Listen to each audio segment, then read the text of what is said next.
یہاں پڑھے لکھے علماء کرام موجود ہیں، ڈاکٹر قاری محمد یاسر اعوان صاحب، صاحبزادہ قاری محمد اکرام خان علوی صاحب، علامہ نیاز حسین اعوان صاحب، یہ علماء کرام یہاں صرف سٹیج پر سامنے نہیں ہے، پیچھے بھی علماء کرام ہیں۔ اللہ کے پیارے حبیب علیہ تحیت و ثنا نے علامہ عبد الرحمن جامی صاحب، اللہ کے تبارک و تعالیٰ کے پیارے حبیب علیہ تحیت و ثنا نے ایک موقع پر، حج کے موقع پر عید الضحیٰ نہ پڑھ کے امام الانبیاء علیہ تحیت و ثنا نے فرمایا میرے چاہنے والوں تم بھی ایسے عید میلاد النبی منایا کرو۔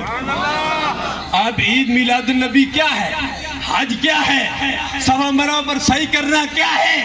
جو میں عرض کر رہا تھا یہ بھی سرکار کی سنت ہے کہ کندھے جو ہے بازو ہلا ہلا کر اکڑ کر خانہ کعبہ کا طواف کرنا۔